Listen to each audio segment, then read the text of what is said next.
This is More to Say with Randy Naughton. Interesting conversations with interesting people.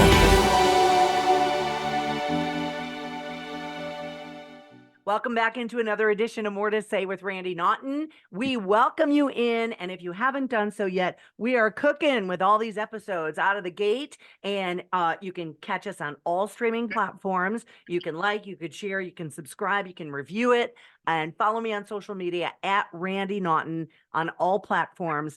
And today we are very pleased to welcome a young man who is dynamic. He's athletic. He's personable. He's got the best smile. He is an MMA fighter in the UFC. Please welcome Joaquin Buckley. Joaquin, how you doing? Hey, thank you, Randy. Thank you for having me. I'm doing good. I'm doing good right now. That's Happy to awesome. be.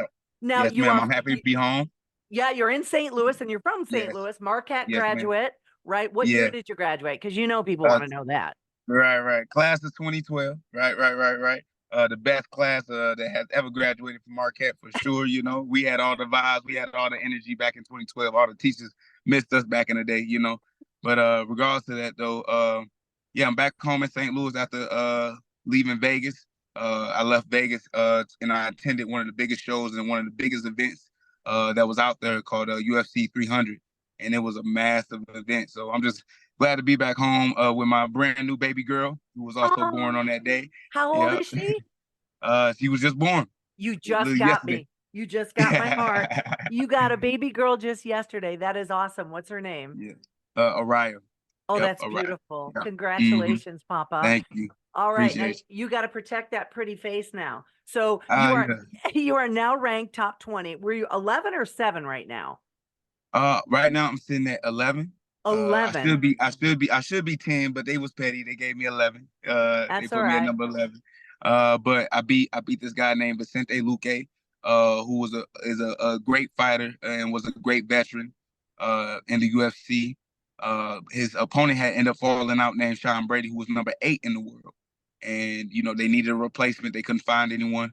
And luckily, you know, I stay ready, so I don't have to get ready. And they reached out to me for the opportunity to fight the number 10 ranked guy in the world.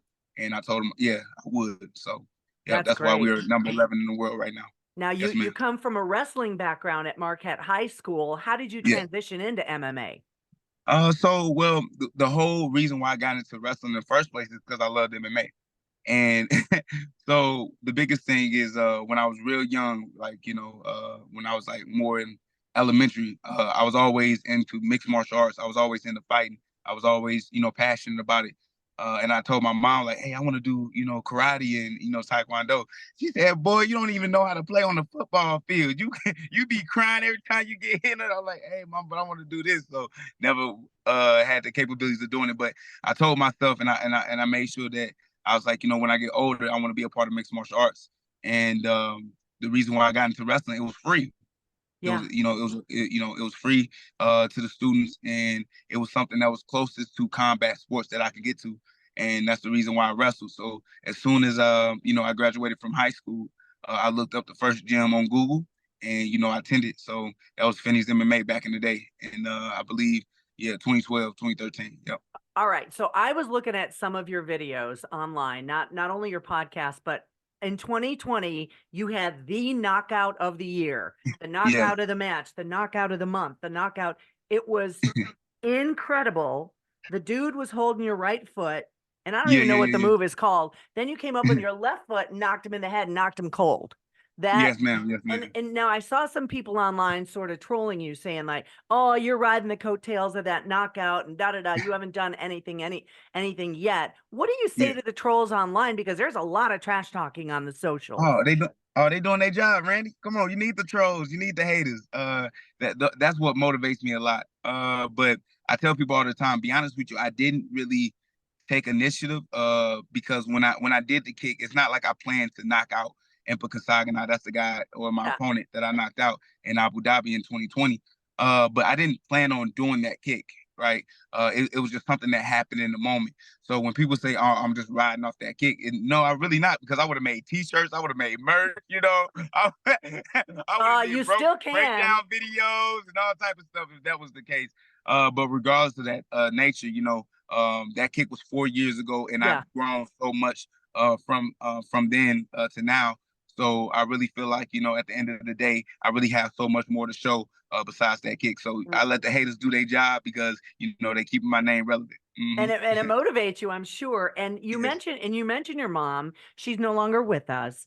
First of No, all, yeah, as a mom, I see yeah, some of these fights and I see them doing post-game interviews and their nose is over here and their ears are sliced off and they're swollen. As a mom, I can't handle it. If my baby yeah, yeah, girl, if that happened to her, what would your mom say to you today, knowing that you went into this and that you're yeah. so successful and you're still climbing the ranks? What would your Right, mom right. say? Oh, my mom would be like, "Oh boy, I guess you is a lot tougher than what I thought." But I love my mom. She was everything to me. She passed when I was about 11 or 12 years old, going into the sixth grade, and that was like I said, that was my everything. I was her shadow. How did that She affect now you? How did that affect you growing up? it affected me. Not like definitely looking back on it. It affected me a lot. I wasn't as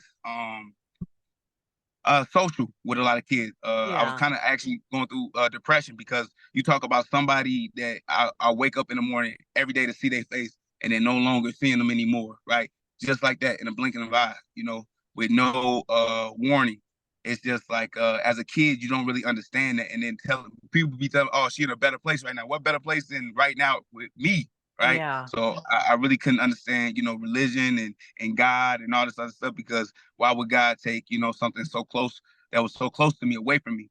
But it took a lot of maturity and it took a lot of time for me to have an understanding that if my mom didn't pass away and if I didn't lose her at an early age, I wouldn't be the guy that I am today.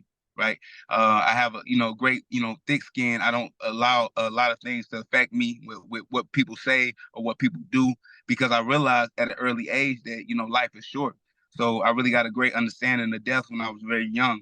And unfortunately, I feel like, a lot of people don't, even still to this day, no matter how old they are, they really don't have a great concept of what death is. And Yeah. they're more fearful of it than being enlightened by it. And that's why I use every day that I have and I make sure to spend it, how I want to.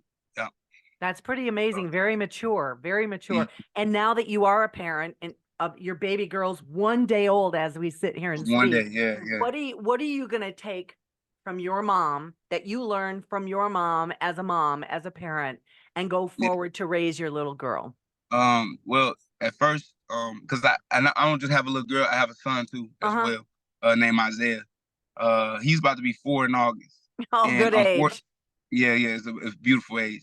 But unfortunately, with me training and me putting so much sacrifice and being into the UFC and trying to be one of the best athletes in the world, um, I've kind of lost the connection with my son and I realized it was time, right? So when you speak about what did I learn about from my mother about being a parent, it's about the time that you spend with your Yeah. children that's most important because I got that time with my mom, so I didn't really lose out on the memories, right? And I didn't lose out on the experience of knowing her, and that's what I keep and I value the most. So I want my children to have that same thing with me. So that's why I'm moving back to St. Louis and this fight camp is dedicated to St. Louis and my family, my son and my daughter, and That's my life fabulous. partner. That's great. Mm, Now, we want to talk to you about, you mentioned that you went through a state of depression and you sort of came within yourself. That's not you right now. You are out there, you have oh personality, yeah, yeah, you yeah, yeah, shine yeah, yeah. like crazy. Your podcast is funny. I watched Thank a you. few episodes, but it's called New Monza. Where did that name come from? Well, so the podcast is called Brick Brothers. Right. It's with my guy Edric Yeah, Dillard, I somebody wrote I went that to high down school. actually. And it's beautiful, beautiful. And the reason why it's called Brick Brothers is because our business is called Solid Foundation. Because a lot of people don't know my story and my background.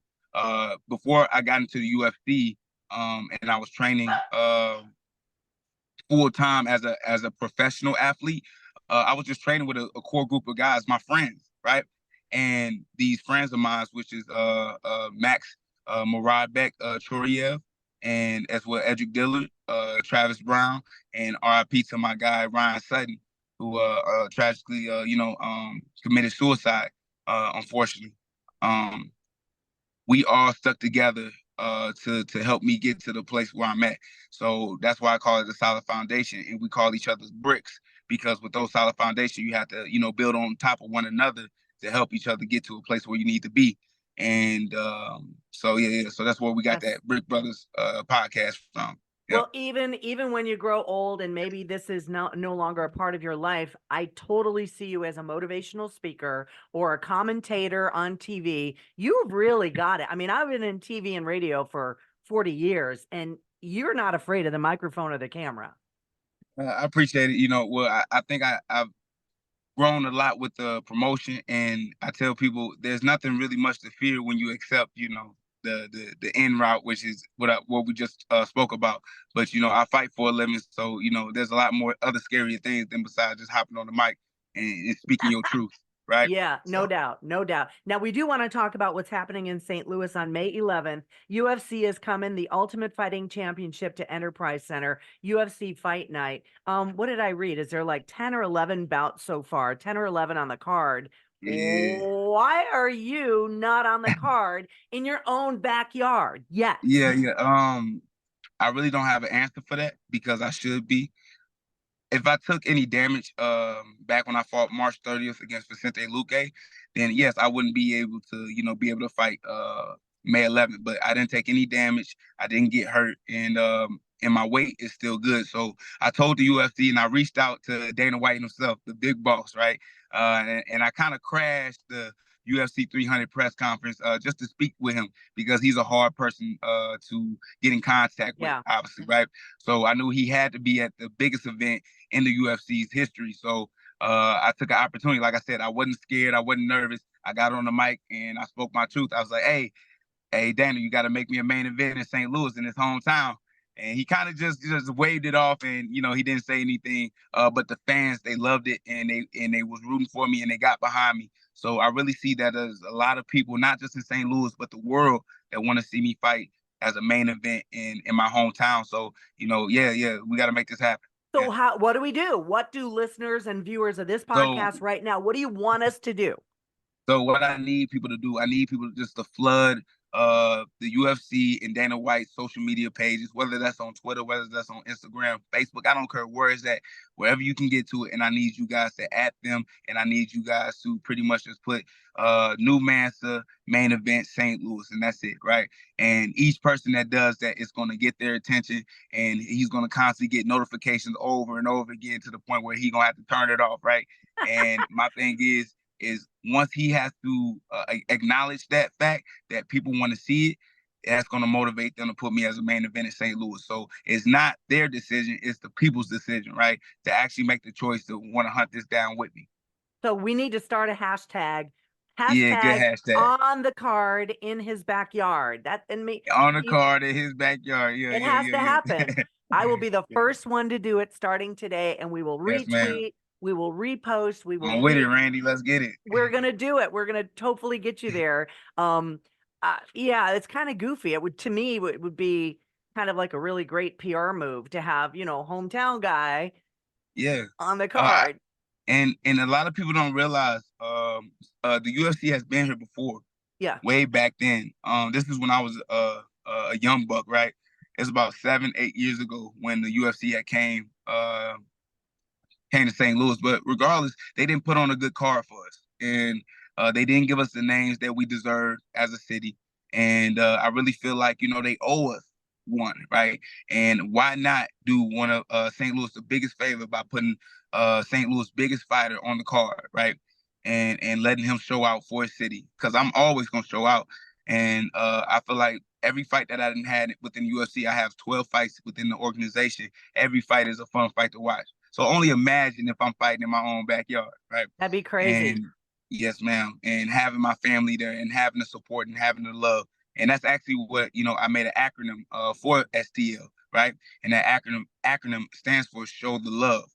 And that's what people need to do, um not just when it comes to supporting me in my promotion, but just in the city. Like I feel like we lack that a little bit in the STL, and that's what we need is a little bit of love in our city. And I feel like I can bring that, if the UFC comes. Amazing words. Well, we are going to show up. We are going to show out. We are going to Yeah, flood yeah, social media. Yeah. Dana White is going to love or hate St. Louis after this. That's all I'm saying, because I'm going to do my job. Okay. Either way, they gonna have to come in, right? And we're gonna put on the show. And I truly believe once we do what I feel like we are capable of doing, and getting the news out there and getting the word out there, Dana White is gonna have to have us show a lot of respect to what we do in the hustle, right? Because you can't spell hustle without SCL. So we definitely working out here. I Yeah. love it. All right. So for everybody who wants to follow you, your podcast, on your social Yeah. media platforms, where can they do that? They can find me on my Instagram on Newmansa 94, NEWMANSA 94, and that's all my tags for Twitter, which is now X, and as well TikTok. Also my YouTube channel is Joaquin Buckley Official. You can all subscribe to that, and make sure that you guys watch the latest video that's coming out this weekend on Friday. Very well. Well, we're going to do our part, as I mentioned. And for everybody listening and watching, if you don't mind, like, share, post, retweet, repost, whatever you want to do. Subscribe, follow, share, and review. We appreciate it. Thanks for joining us on More to Say with Randy Naughton. Thank you. This has been More to Say with Randy Naughton. Interesting conversations with interesting people. Be sure to like or subscribe wherever you get your podcasts.